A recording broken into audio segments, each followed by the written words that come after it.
I finally understood the burden my father had carried all these years. A burden that had torn him down to whatever was left of his own humanity. As I sat there in the dark, pondering what I had just witnessed, I could not deny the creeping sensation that I was next. The monitor flickered as I opened the last body cam footage file. An uneasiness clung to my bones. I pressed play. Not like I had a choice anymore. I sealed my fate the moment I heard my father's last words. Body cam footage 4. Some time had passed since they realized the tunnel was gone. It was obvious both Hopper and my father had made multiple attempts to navigate through that endless maze, questioning if they had just gotten lost, or if the tunnel really had just vanished and replaced by the same yellow wallpaper of this new hell. They were now sitting on the carpeted floor of where they started, their backs against the walls, facing each other. Hopper called over the radio unit. "Anyone there? Over?" Static silence filled the void between them. "What now?" Hopper said. My father shrugged. "They have Billy, which means he knows a way out. It also means he probably left the children in here with us." "You think we'll find them? Alive, I mean?" Hopper asked. "I have to believe. I didn't come all this way to just get lost and not find them. Not for nothing." "Hopper, it's Dan." "Over." Hopper quickly held up his walkie-talkie. "Good to hear your voice, Dan. We seem to be lost in here. Over." "The tunnel is gone, Hopper." Hopper looked straight at my father. His face turned white. Dan continued. "I don't know how else to describe it. It's like it was never made. I'm looking at a concrete wall of where it was earlier today." Hopper closed his eyes and slammed the back of his head against the wall. "Billy knows a way out. You need to get it out of him. We need to figure out where he left those kids." Over the radio, I could hear men shuffling around and someone yelling at someone else to sit down and stay still. Then a panicked voice blared through the radio's tiny speaker. A new voice cried out through the radio. I can't, please, I don't want to go back there," Dan yelled at the man.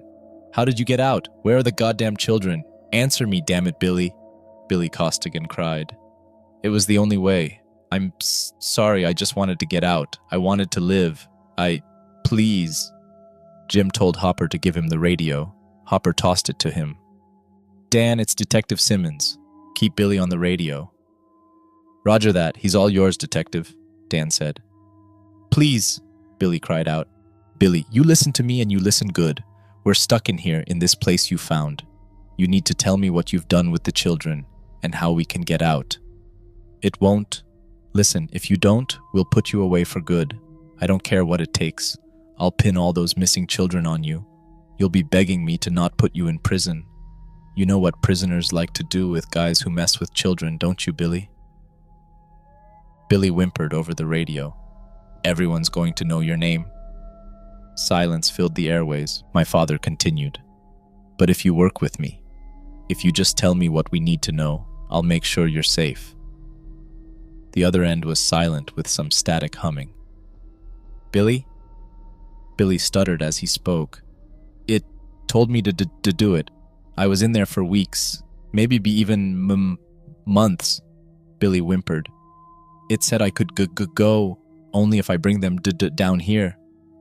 "Okay, Billy. Who's it? Who told you to bring them down here? Where are the children now?" "He's got blood all over him, Simmons," Dan called out. Billy cried once more and continued. "You don't understand. They've been dead since yesterday morning. I had to. It was the only way. The only fucking way." The radio fell silent, and no matter how many times Hopper or my father tried to call anyone, no one answered. It was as though the space they were in knew what was being said and left them where it wanted to leave them. The next scene began. It was now 4 hours after the conversation with Billy. Both my father and Hopper were traversing through the endless maze. They discovered sections where the carpet was wet or dirty, wallpaper torn with what looked like a knife.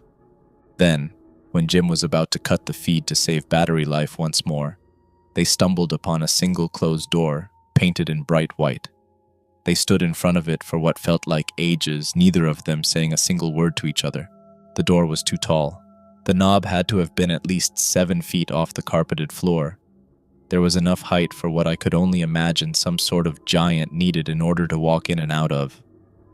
"You hear that?" Hopper said, looking over to my father for acknowledgement.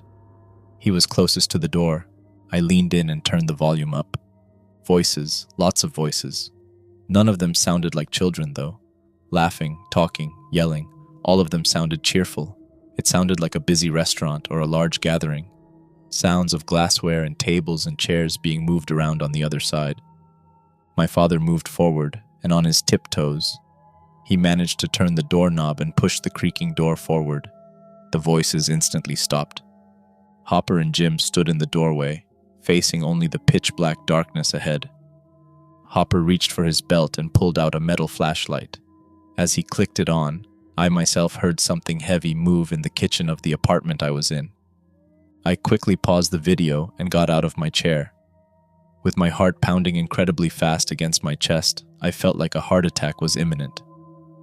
I stepped outside the desk room, my phone flashlight raised high in front of me. No one was there. Suddenly, the video I had paused resumed without my control, and I jumped from where I stood. "Jesus," Hopper said, as he stepped forward in front of my father and looked around the large room. There were tables and chairs everywhere, empty drinking glasses and plates stacked on top of each other. Purple and black and gold confetti spread all across the floor. There were signs of some sort of graduation ceremony displayed everywhere with purple and black balloons. No one was there. Not a single soul. There was one sign in particular I could make out clear as day, written in gold letters, hanging from the ceiling. Class of 1993. The scene ended there. I paused the video once more before the next scene began. Cold sweat rolled down my face as I felt my heart tighten in my chest. My hands and fingers shook, unable to steady myself. I then felt the hairs on the back of my neck rise slowly to a presence I could not see nor comprehend. Unable to move from my chair, I looked out towards the dark living room and waited for something to happen. Static buzzed through the computer speakers as the next clip began without my control. I wanted to look away, to keep my eyes away from the screen, but then I heard the children again. "Yeah, I hear them," Hopper said to Jim. They were now standing in a long hallway. At one end, I could see the hallway came to a T-crossing. "They sound close, come on," my father said, leading the way down the hallway towards the sound of the giggling children. As they approached a T-section, my father looked both to his left and right. Each end came to another T-section. This fucking place. Then a sound of a child calling for help came from his left side. Both my father and Hopper began running towards the cry for help. As they got closer to the other T-section, the children began giggling again, louder and much closer now. They were almost at the end of the section when Hopper stopped my father in his tracks. Hold on for a second," Hopper said, trying to catch his breath. My father turned to him. The children's laughter, loud and clear, were coming from somewhere behind him, around the corner or so. "What's wrong?" Hopper shook his head and wiped the sweat from his eyes. The lights above them flickered twice. "This isn't right. I don't feel right about this. We'll get out of here, but first we need to get a hold of these kids and get them to safety." "It's not the kids, Jim," Hopper said. His eyes wavered back and forth. "You heard what Billy said." The sounds of the children grew slightly louder. "You're saying something else is making those noises?" "Don't you feel it?" Hopper gasped. "Look, I know I sound crazy, but this isn't right. None of this feels right." The lights flickered again. This time it was the whole hallway. Both Hopper and Jim looked up towards the ceiling and then back down to each other. The sound of footsteps and the children grew closer. I was certain any moment now I would see them on the camera. "If you're wrong about this," my father began. "And if I'm not," Hopper said. I watched as my father pulled out his pistol and turned around. The gun pointed straight down at the end of the hallway. "Who's there?" he called out. The sound of the children grew even closer, this time with even more footsteps. It sounded like a whole parade was stomping now towards them. "Jim?" Hopper whispered. "We need to go, now." My father took a few steps back. "Fuck it. He then turned around and both of them started running down the other end of the hallway away from the crowd that was approaching. As they rounded a third corner, I could hear the children behind them screaming with excitement. "Go! Hide!" my father yelled. Both men continued running as fast as they could in the endless maze. The humming fluorescent lights above them flickered on and off like some sick, twisted game. They rounded several corners and eventually came to an abrupt dead end, taking the wrong turn. The sounds of the children still growing closer every second. "Fuck," Hopper whispered. My father pointed towards an opening that they had missed, a small opening to their bottom right. "You want to hide in there?" Hopper said. "Do we have a choice?" Jim hissed. Both men crawled into the small opening. It was built like a small hallway that only led to a dead end with no lights. Both of them turned once they reached the end and waited. My father gripped his gun tightly and pointed it towards the opening. The sounds of screaming, giggling, laughing children had now entered where they had once stood. The lights in the hallway still flickered on and off. Both Hopper and Jim kept silent as they waited and hid in the small tunnel. The room fell silent. Shuffling of feet came to an abrupt end. I watched as a large shadow casted on the wall emerged in and out of focus multiple times. Hopper was right. It wasn't the children. There was something large standing there just out of sight, perhaps waiting and listening for where the men were. "Hello?" A child's voice echoed down the hallway. "I can see them," another child's voice said. My father's gun shook violently as he still held it, pointing towards whatever this entity was. Then emerged a sound of a newborn crying frantically. The hairs on my arms and my neck stood straight up. What sounded like a mother's lullaby quickly followed after, and the sound of the newborn stopped. The lullaby continued as the entity slowly stomped away from their location. Slowly but surely, the sound grew too faint to hear anymore. "This whole time," Hopper whispered, "that thing was luring us this whole time." End of scene. The next scene began immediately. My father was looking down at the camera. Sweat and tears rolled down his face as he started crying. I had never once in my life seen him react this way. A sadness I wish I hadn't witnessed. Hopper was nowhere to be found. The fluorescent lights above him flickered on and off, his face covered in dried blood.